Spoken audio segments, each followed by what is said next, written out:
Hey guys, welcome back to the Paladin's Alliance. I'm so excited. The Legend stage is upon us, but before we get there and start those pick'ems, I want to go through the Challenger stage because I just scraped through the video. So, if you weren't aware, I actually did change out BNE to Eternal Fire. I made that update as a last-minute hasty decision, and I honestly regretted it as soon as the pick'ems locked. But it was too late to really switch back to BNE. But I'm glad they made me eat my words for that decision and punish me for it because they qualified. I was very happy to see what the results they produced. Great stuff from them. Excited that James Banks is on for the team manager, and I hope they get an organization soon because there's a lot of great pieces in that organization or roster as of right now. I think they have this is like a very workable tactical skill set as of right now, and I think that with due time, I think they'll have enough experience to maybe go on to another international project, make that jump up completely, and stay in Tier 1 permanently.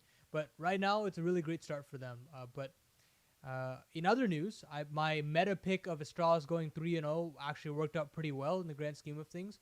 I was thinking they would either go 3-0 or they wouldn't make it at all, and I'm glad that, obviously it's not a great situation in the Astralis camp, but I'm glad that in the sake of the Pick'ems environment that we've created here, that they did not go through. And in the other camps, obviously, the safe picks of Ents, G2, and Vitality came to fruition. Outsiders also got the job done. Complexity, obviously, unlucky bracket, drawing Liquid in that 1-2 score line. Liquid coming out on top. Fantastic story for them, by the way. Like the resiliency that they showed is so uncharacteristically Liquid, and they finally broke through. Nitro broke through, had that insane redemption arc on Ancient, pulling across a brilliant 2-0 victory in that final 2-2 game. I was flabbergasted this morning. They did absolutely fantastic. And again, Eternal Fire, not able to get the job done. Still lacking that clear tactical leader in a proper IGL. So I hope we get that in the near future. They have a lot of great pieces. xFloud and Imor certainly have the chops to stay in Tier 1, but I think they need a little bit more experience under their belt, and they need a tenured IGL to really get them under wraps. So let's see if that'll also develop in the near future. Obviously, IHC, props to them. They looked very, very strong. They really gave Imperial a run for their money, which is another great story that came out of this Challenger stage, having Imperial get through. But IHC, they actually showed that they had a lot of tactical depth. They had really great individuals, which is obviously something from the agent side of things. You got to have some sort of individual brilliance to get yourself through that stage to get to here anyways. And so they had that in buckets and spades. And then finally closing it out against, I believe, Renegades. They looked like the much better team throughout that series. And frankly, I'm surprised I didn't go with Renegades. For some reason in my mind's eye, I didn't think that the IHC Renegades matchup would have come to fruition. And because of that, I got punished, and the 0-3 went against me. But we got it done. We have the silver coin. We got the 5 picks, and that's all that matters. Let's move on to the Legend stage. And I know people think that it's more difficult, but in my eyes, I feel like it's a little bit easier. I think there is some clear-cut favorites here, and I think the 5 is a little bit more attainable than the Challengers one. I hope I don't eat my words on this situation, but let's get it started. Let's talk about the first team that I have going through, and that's Heroic. Now, they're a little bit volatile. They showed at EPL that they still have some work to do in playoff situations. They couldn't get through a very easy bracket, falling at that first hurdle, and then overall, I think, I believe, they did qualify for Lisbon, if I'm not mistaken. Oh, sorry, no. They were actually in the showdown, and they failed to get through the showdown as well, even with an easier bracket on that side. So they are also struggling in that department, not able to close out in the showdown. But look, it's online, and I think that regardless of it being online, I still think that this team is very, very strong. I think they may be due for a roster move here or there, but I think that's post-major. That's if they can't win the major. I think if they can't make a deep playoff run. If those 3 caveats don't come through, I think that changes have to come through at some point. But the fact of the matter is Heroic is still a very, very good team, and I think that in the group stage, they can always get the job done. I think they're a very safe component. Keep in mind, at their RMR, they went through 3-0. They defeated their Demons. They beat NaVi in that 2-0 bracket. I think they can still get the job done here. Competition is definitely more fierce, but I think that they have the chops to do so. So they made it through the harder RMR. They made it through NaVi. They made it 3-0 Legends. I think that it's pretty safe to say that they can make it through, but I don't know if they're 3-0 caliber just because of how volatile this legend stack of teams are actually going to fare out. So let's keep going. I think another safe lock is Cloud9 here. I think that what Maui Snake has been saying is very warranted. This is a chance for them to really be a dark horse to win the whole thing. I think they definitely have the potential to do so. I know it's a weird intangible to say, but I think that having a new org under your skin, having the pressure of whatever's going on outside of your control as of right now has kind of washed away. And with that comes a little bit more poise, a little bit more confidence that you have such a big org trying to back you in this situation. They believe in you. You have Groove still coming and following through in your footsteps. You have the managers and the analysts also following your footsteps. They understand that the project is still well underway. You know, they've gained a lot of experience. They've gained a lot of playoff situations. They might not have triumphed through those situations, but they've gotten there nonetheless. They've been a very, very strong team to get through the group stages. So I think Cloud9 is another very, very safe pick here to make it through to that legend stage. Now, I'll skip over Furia. I'll write down I'll pick the teams that I think that will absolutely make it through as far as my locks are concerned, and then we'll go through who are my more fringe teams. So then I think FaZe obviously is one of the big teams to make it through. There's no reason why they shouldn't make it through. I think that they've shown that they can beat every single top team. I think they are undisputably the #1 team in the world right now. All their individuals are firing. Kerrigan is calling better than ever. Even his entries are up to snuff right now. They're coming off the back of winning 2 S-tier lands, winning EPL, winning Katowice. So sky's the limit for them. You know, they didn't even have to go through the showdown. They qualified. They took care of business in the RMR. They did fall in that 2-0 bracket and qualified 3-1, but they still got the job done. And I think that they are the caliber of team to potentially win the major. In my opinion, they are the favorites to win the major. There's little argument to suggest why not. And so I think FaZe is, out of these 3 teams, just in that sense, is definitely a favorite to make it through. So let's go with NaVi. I think I'll call them with 4. Look, the internal struggle that they're going through right now, the external struggle with the world state is all well and truly a problem, and it is definitely a problem. And my condolences to their situation, and I hope to see this situation get better over time.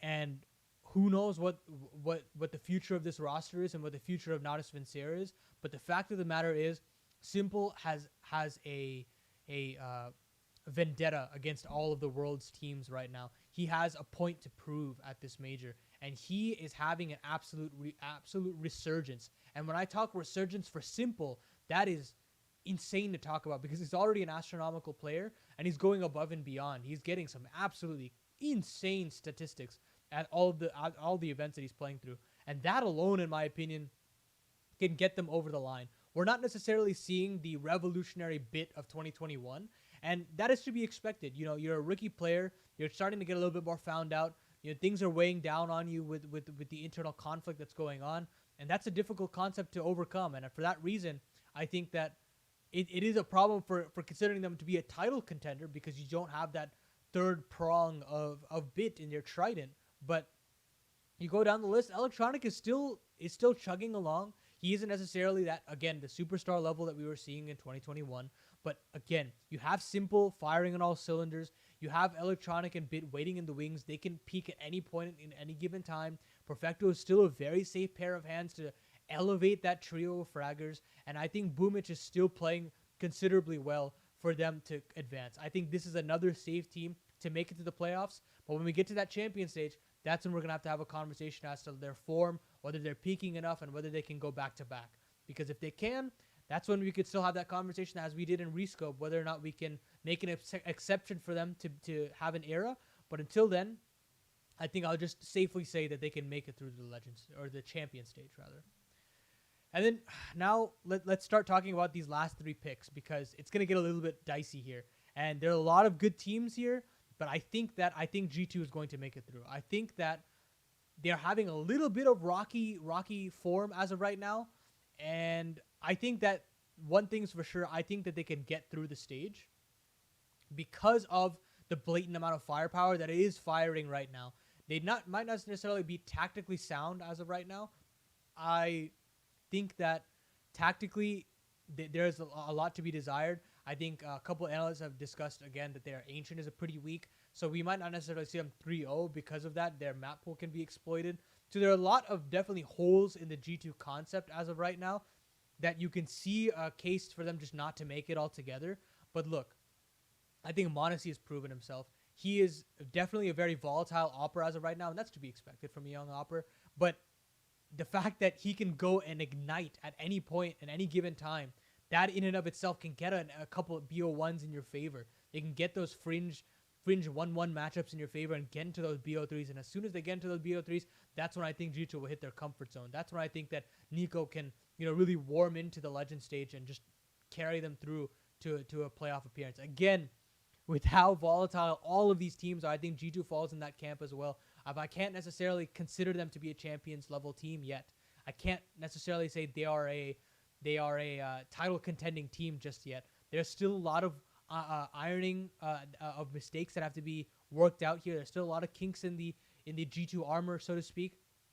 But look, they've still got some of the best players in the world as of right now. They've still got a very sound team as of right now. And I think that regardless of the issues internally in the communication and the tactical part of their game, I still think that they can get through. I still think that there is potential for G2 to get through. Now we have 2 spots remaining, and it's gonna get a little weird here. And I think that talking about ends, the reason why I'm talking for them in a more fringe sense is, look, they haven't been to too many S tier lands, that they haven't gotten too deep in S tier lands. The one tier S tier land that they did go deep in was Katowice. Oh, sorry, not Katowice. EPL, correct? And the thing is that they had a very easy bracket to get through. And obviously, you have to just play whoever's in front of you. But at the end of the day, they still made the final. And the caliber of teams that they beat to get there was a little bit, Mickey Mouse, so to speak. And for that reason, I think there is still conversation that they just don't make it through, because as we know, major pressure is unlike any other. You had Forza going 2-0 and then falling 2-2 and losing to the veterans of Imperial, and that wasn't to be expected. But major situations, regardless of whether or not it's a LAN and whether or not you have LAN experience, a major is a whole nother kettle of fish, right? And so I think there's still a lot to be desired from ENCE at LANs, but they have slowly been gaining experience. And I think they have what it takes. I think they have one of the deepest map pools out of all the teams in the Legend stage after right now. They've proven that. You can see Snappy, he as an individual is peaking at a right time. His calling, oh my God, his calling has been fantastic. Hades has been getting more impactful on the T side. He's still been showing clutches on the CT side. He's still showing that ever-present AWP. Spinks is still a top 20 player, top 10 player for that matter. He's playing out of his mind right now. Madden is still a thorn in the side against all the teams that he decides to play against. This team as a whole, I think, is still stacked to the nines with firepower and stacked to the nines with tactical brilliance. Their T sides are absolutely fantastic, and their map pool is deep as hell. And I think for that reason, these little bits and pieces of on paper statistics, I think, is why I will edge them through. Now, the intangibles aren't necessarily in their favor, and that is the reason why they might not make it, and why it might be a difficult road for them. But I think that they can get the job done, and I think that the potential for ENCE to go deep at this major is also there.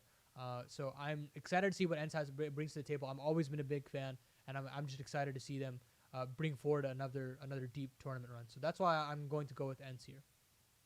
And then my last pick here is going to be Furia. I think that Furia is a dark horse to win the major entirely. I think the pain lost to them at the showdown was a hitch in the road. And again, look, they're coming off the back of RMR. They have to go back, boot camp for a little bit, play in NA, play online. And Pain didn't really have much to lose in that series. They had not qualified for the major, and so at that point, it's just like, if you qualify for Lisbon, hats off to you, right? And so them qualifying for Lisbon, great story for them. But in the Furia camp, I don't think it's necessarily the biggest hitch in the road. Their road there was absolutely, undisputably fantastic. It was masterclass.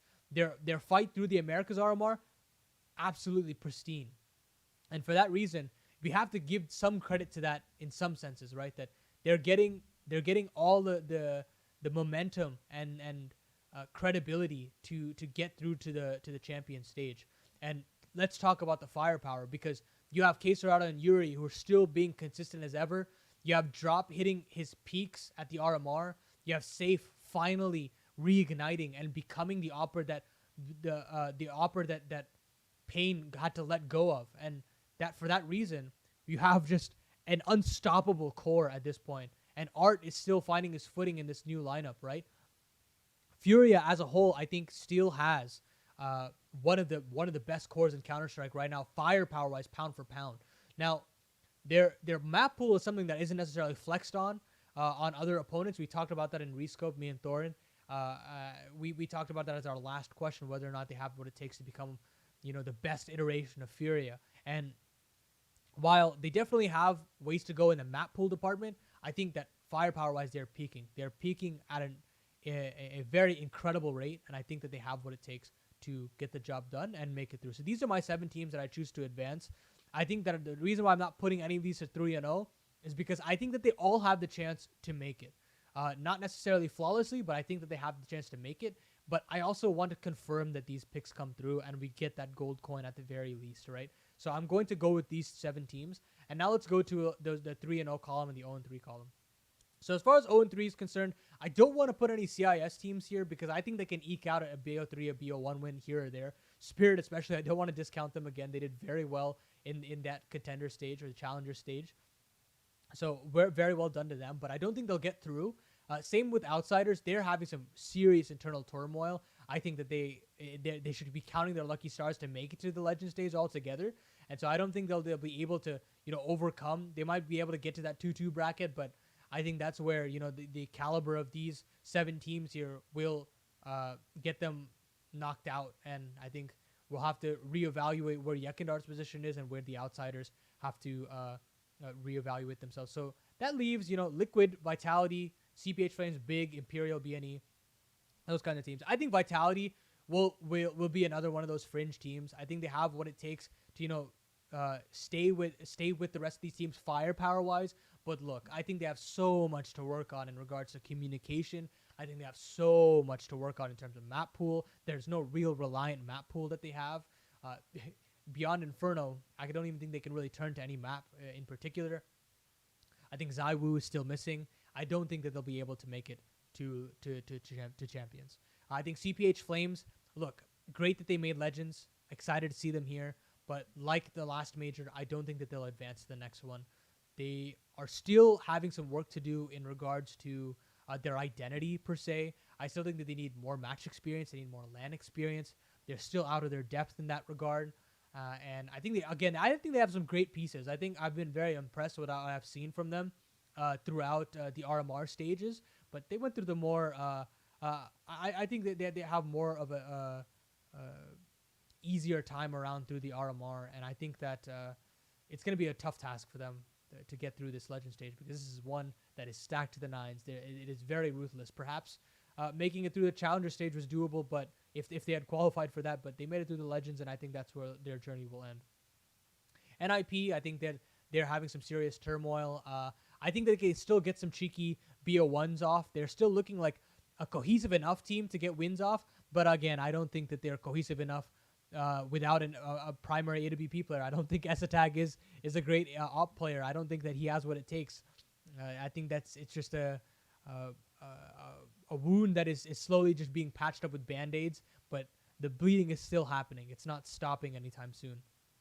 So I don't think NIP will make it either. And that kind of leaves you with a couple options for their own 3. Big, Imperial, BNE, and Liquid. I'll hold off on Big because, I think that they'll go 3-0. But I don't think that they can go 3-0, but I don't know if they will. But that I'll leave them at the very end. Imperial, BNE, and Liquid. I think Liquid is still a great team. I think that they can beat a team like Imperial. I think they can beat a team like BNE. So I think that Liquid is pretty safe to not make it, but not make it through to the champion stage, because they eked out their way to the Legend stage altogether. But you look at the calibers of the team they beat. They beat 9Z. They beat Imperial. They beat 9Z. They beat Complexity, and then they beat Astralis, which is the only real big BO3 win. But even then, there's still some caveats, right, to the whole Astralis BO3. So I don't think Liquid will make it through, but I think they will stay in the thick of things. Now, Imperial and BNE is who I'm kind of tossing and turning about. For the sake of this video, I'm going to go with Imperial. And I think that if it gets that 0-2 matchup of, Imperial versus BNE, Imperial versus Liquid, or maybe Imperial versus CPH Flames, I think I see Imperial losing that every single time. The problem is that beyond Overpass, what do you really have to write home about in the Imperial camp? They have an Inferno, but even then, Inferno can easily get found out by some of these top teams. I think that CPH Flames can get the job done. BNE as well. They're not too shabby on Inferno. I think Liquid, there is a world where if it goes that 0-2 matchup, they lose in that domestic derby, so to speak. But this is one that I will be subject to change. So stay tuned to my Twitter, twitter.com/Paladin, because I might change this last minute to BNE. But I think that it was great that they got to win over Forza. I think the reason why they did, though, was because of that inexperience that Forza had, and they crumbled under the pressure, and Imperial took advantage. We had some vintage performances from FNX and Fur, but I don't know if it's going to be enough for them to hang around to get that one win tally through to them. 3-0. I'm going to go with Big. Now, I'm sure Maui Snake, if he's watching this at all, is going to be very happy with this. But I'm going to put them 3-0 because I think that Crimbo is doing very well for himself. And look, they surprised at the RMR. Going 3-0 is no joke. And that was definitely something that was stunning. And I think that they have, again, that BO1 upset potential. Their first round matchup against Imperial, that's a very winnable one. And then that 2-0 matchup, depending on who wins in all the 0-0 matchups, they could have a pretty favorable 1-0, and then their 2-0 could actually be a pretty manageable one. So I think that there is potential in matchups-wise for them to make a 3-0 run, but I also think that if things go awry, I think that they can get knocked out very easily, and it's something that I don't have full faith that they can advance, but I think that they can through some fluke BO1 wins, and then a very eligible BO3 victory. So this is my pick'ems as of right now. That 0-3 is subject to change, so keep an eye out on my Twitter if I do change. My fraudulent self will probably come through, but silver has been locked in, so I can't say that I haven't been wrong just yet. I got the diamond from Stockholm, and we're on the route for a diamond here. I don't have full faith in myself, but the record speaks for itself. So let's get the job done here. This is what I believe is the pick'ems to get the gold coin at the very least, and I'll update the picks here. I'm so excited for these champion saves. I've been pacing around my house back and forth for the last couple hours because I just cannot wait till Saturday. We're gonna have some fire 0-0 matchups. I cannot wait to experience it with you guys. We'll have that champions pick'em that'll come through, and after that, podcast with Rescope with Thorin is probably gonna be on the way. We'll probably have a lot of demo content. Hopefully events come through. I'm still hearing word on that. But if you enjoyed this, leave a like, subscribe. Excited to continue major content, and I can't wait to see you guys in the next video. Peace.